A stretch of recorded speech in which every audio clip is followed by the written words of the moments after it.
our session of Q&A, the question of the words, the question of the definition, the question of the new anti-Semitism, which has been, I know that, and I was told, at the center of your debates since 3 days.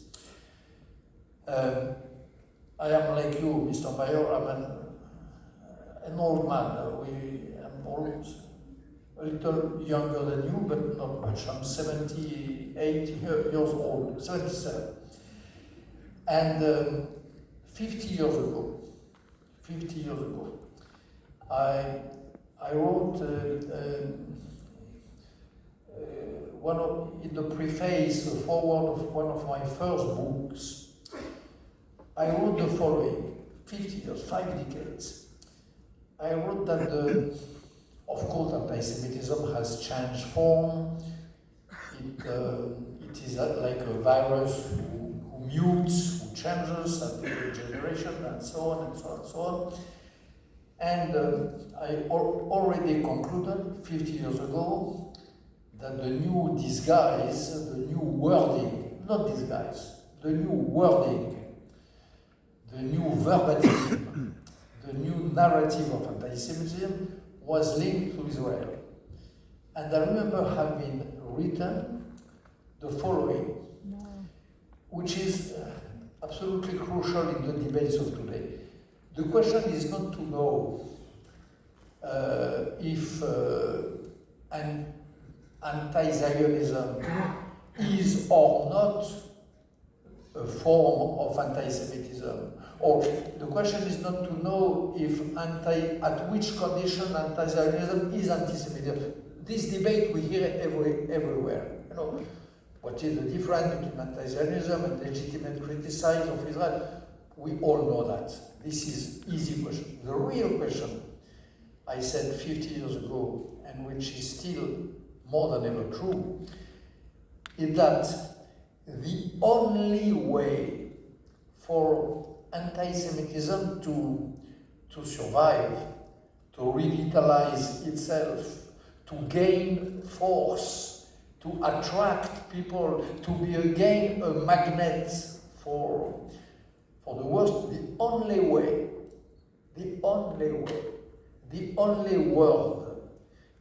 wording is anti-Zionism. Question is not, is anti-Semitism or not anti-Semitism? The question is, can anti-Semitism be something else today than anti-Zionism? And the question is no. There is no other way. It's a logical reasonment. If you pretend today to be an anti-Semite because you accuse the Jews to have killed Jesus Christ 2,000 years ago, no client, nobody to follow you. Who cares today? It's a fact. Few people, a sect of crazy people will probably continue to say that this is an unforgivable crime. If you come in the street of Paris, Berlin, wherever, to say that you hate the Jews because conversely they invented the Christ. They are the people of the Christ, and you are a man of enlightenment like Voltaire. You hate religion, you hate bigotry, and you observe that the root of bigotry, the one who produced the Christ, is the Jewish people. Again, who cares? This was an important fuel of the anti-Semitism of the 18th century. It will no longer be. It was the crucial point. At the time of Voltaire and others, the great Voltaire, this idea of the Christ deserving to be hated, and the fact that the Christ was a Jew and that therefore the Jews deserve to be hated, was the center of the debate. Today, finished. If you say, as at the end of the 19th century, that the Jews deserve to be hated because they compose a special race with some physical peculiarities and so on. If you, as pseudo-scientists said at the time of the blooming of the science of the living, again, it will not make an audience, it will not work, and so on. The only way today to reattract that old hatred, the oldest hatred, it was said, the only way to reattract and rebuild this mob, this cloud mob, is the way of anti-Israelism. If you are able to say that the Jews are complicit, the Jews all over the world are complicit with the state, if you are able to prove that this state is a state of apartheid and genocide, if you are able to prove, even over that this state was based on a lie, which is the lie of the Holocaust, then the Jews become the most criminal people on earth. And then you have thousands, dozens of thousands, millions of people all over the world who think that with good faith, with good reasons, you have to, and you are reasonable to be anti-Semitic. And this is a crucial point of this one. And this is not new, again. This dates from decades. I wrote that, and we found this text 50 years ago already. And this is exactly what is happening today. There is, of course, this rise of anti-Semitism, which we discussed during 3 days, not in France, not in Europe, all over the world. And even and more in the very country which was supposed to be, till recently, one of the two safe havens for the Jews in the world. One is Israel, the other one was United States of America. Today, the wave of anti-Zionism, the wave of demonization of the state of Israel, the wave consisting in saying that the Jews are all complicit with apartheid and genocide, reaches, arrives to the limits and inside the core of United States. I made recently, 1.5 years ago, a tour of most of the most important campuses in America, from west to east, from north to south. I decided to confront these mobs of students chanting from the river to the sea, Palestine will be free, and I decided also to try to give reconfort to the Jewish students who were celebrating Shabbat with fear in their belly. And I saw that. I saw the extent of the contamination. I saw these thousands of young spirits, not worse than what I was their age, really believing that they were acting for the good, really animated by the creed that they were favoring the harassed and the most weak people on earth, really believing that they are on the good side of history, and hating me, hating you, hating Jews, and probably, certainly, ready to make the ground possible for new October 7, new huge pogroms, if not worse. Again, not in the name of the bad, not in the name of hatred.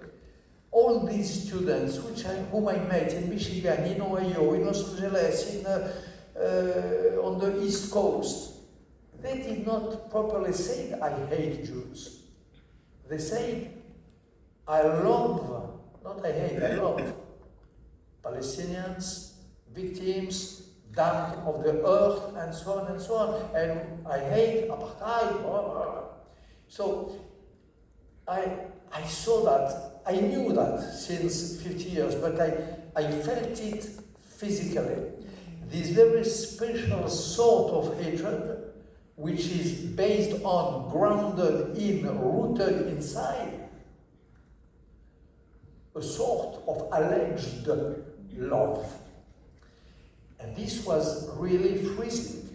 This was really chilling, this feeling. And I experienced that for weeks in these campuses. So today, all over the Western world, all over the Deep South, which means at the end of the day, all around the world, you have a new faith, a new religion, a new way to unite people, which is based on the stone, the founding stone of anti-Semitism. And I said this morning to a journalist who told me, but he told me there is a big wave of anti-Semitism in France, so what should the French Jews do? Should they do as their grandfathers in the 30s to migrate from France? I said, maybe, but to go where? In the 30s, you could come here and build a yishuv, which you still can. You could go to the United States, as Leo Strauss did, as Ernst Kantorowicz will do, so many people, like Raymond Aron did, but today, it's the whole world, including the United States, which is contaminated by this distortion of mind, which consists in hating with the words of a pretended love. So this is the situation of this moment, a worldwide wave of hatred. And what you just said, madam, about the sexual atrocities, about the will not to believe, the will not to know, not the will to know, as Michel Foucault said, la volonté de savoir, the will not to know, the refusal to know. This was in France, it was in America, it was all over the world, it was in the UN. In the UN, the will not to know, the will not to see, the will not to see, the will not to. It was a worldwide, not decision, but a worldwide sort of decision, not to pay attention to these Jewish female victims of October 7, with so few exceptions. And I saw that in America, in these campuses, real academics, great teachers, who sent me eyes in eyes after your report was public, that they did not believe, or that it was not without reason, or that it was not without context, and so on and so on. This is worldwide. Third remark, before going to question. All that I just said might sound pessimistic, or might sound as a reason to be despaired, which it is not. I am not, as for myself, I'm not despaired at all. I'm not even pessimistic.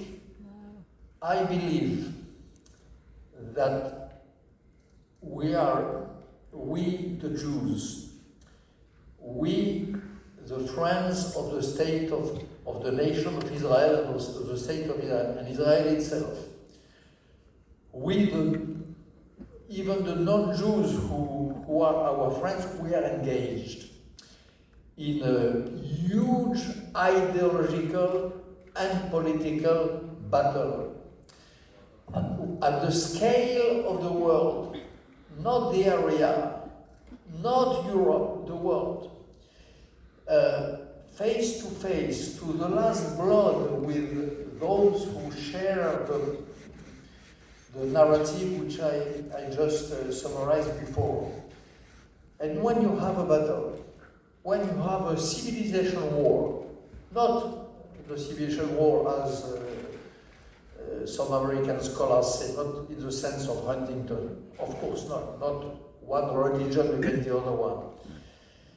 Not Muslims against Uyghurs, I don't believe in that at all, and we might speak of that in the discussion. But civilization war between those who believe that the Jews should have no place to be, no place to remain, no place to rest in the world on one side, and those who believe that the world without the Jews would not be worldable, if I dare say, would not be worth a world. That's right. Still without the Jews.